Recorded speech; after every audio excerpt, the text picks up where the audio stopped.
பத்தாவது முக்கியமான படம் அது இதுதா. அதுக்கப்புறம் வந்து எப்போவுமே மேக்ஸ் கிளாஸுக்கு பார்த்தீங்கன்னா ரொம்ப ஜாலியாக இருக்கும். ரொம்ப டென்ஷனாக இருந்துச்சுன்னா ஒன்று தான் நான் புரியாது. வீட்டில் என்ன ப்ராப்ளம் அது இது எதுவுமே ஒன்றும் தெரியல. ஸ்கூலுக்கு வந்தோம்னா பாடநடத்தை கவனிக்கணும், அது என்ன பண்ணுறான்னு பார்க்கணும், நோட்டில் தெளிவாக எழுதணும், அதை போய் வீட்டில் போட்டு பார்க்கணும். அந்த டைம் வந்து டெய்லி நடக்கும். புரியுதா? டெய்லி நடக்கலாம். அதே மாதிரி புக்கு வச்சுருக்கோம்னா புக்கில் என்ன நடத்துகிறாங்க, எந்த பாடம் நடத்துகிறாங்க அதை பார்த்துட்டே இருக்கணும். புரியுதா? இப்போ வந்து நம்ம வந்து பாடப்புத்தகத்தை வச்சு நம்ம பார்க்குறோம்.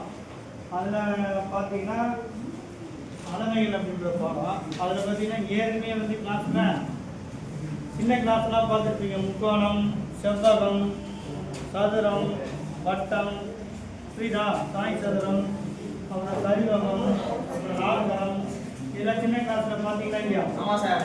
இப்போ பெரிய கிளாஸில் வந்து அந்த செவ்வகம்னு பார்த்தீங்கன்னா அது வந்து உருளையாக பார்க்க முடியும்.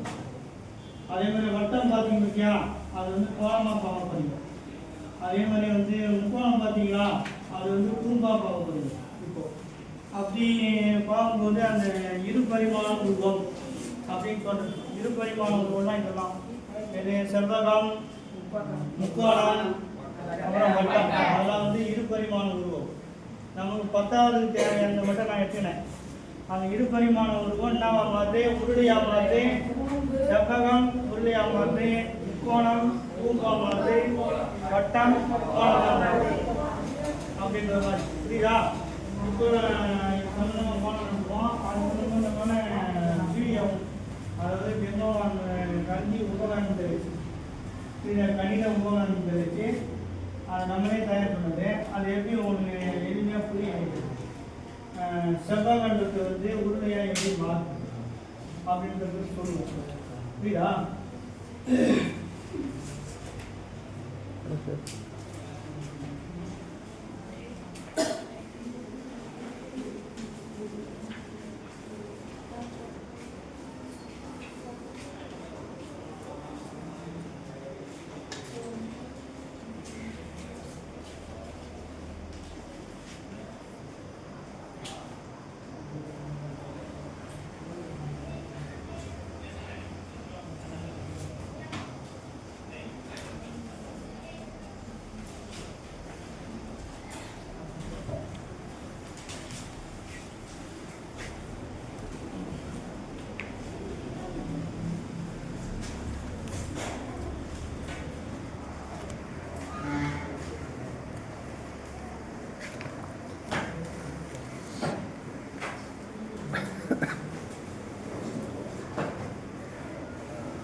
இதை மாதிரி கண்டுபிடிக்கணும் நம்ம. புரியுதா?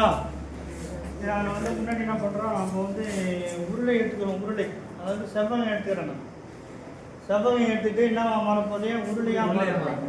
இப்போ நம்ம உருளையை பற்றி மொத்த பரப்பு, வலைப்பரப்பு, கன அளவு பார்ப்போம். உருளையை பொறுத்து மொத்த பரப்பு, வலைப்பரப்பு, கன அளவு.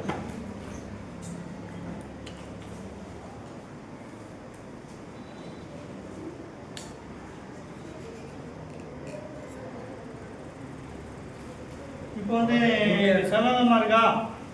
செவ்வகமாக இருக்குதா? முதல்ல நம்ம மாட்டும் போது செவ்வகமாக இருந்ததா? அது என்னவா தெரியுது? உருளையா தெரியுது.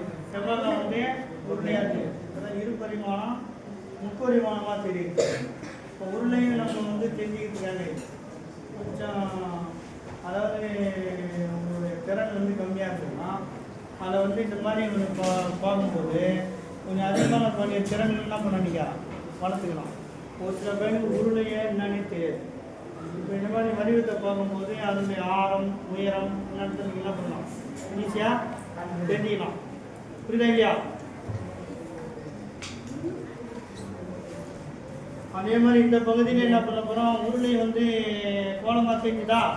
அடுத்தது வந்து என்னது முக்கோணம். அது வந்து பூம்பா தெரிய போகுது.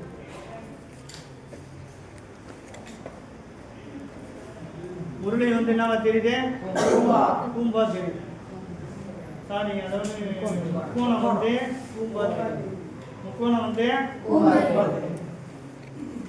அதே மாதிரி பூம்பை வந்து 3 பாகம்: வலைப்பரப்பு, மொத்த பரப்பு, கன அளவு. பூம்பினுடைய வலைப்பரப்பு, மொத்த பரப்பு, கன அளவு.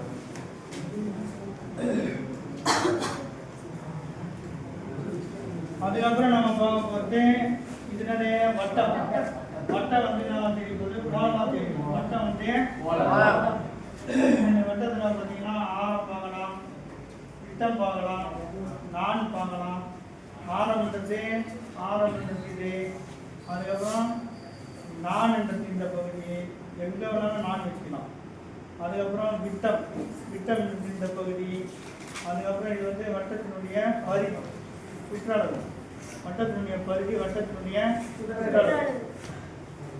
இப்போ அது என்ன மாறும்போது கோலமாக மாறும்.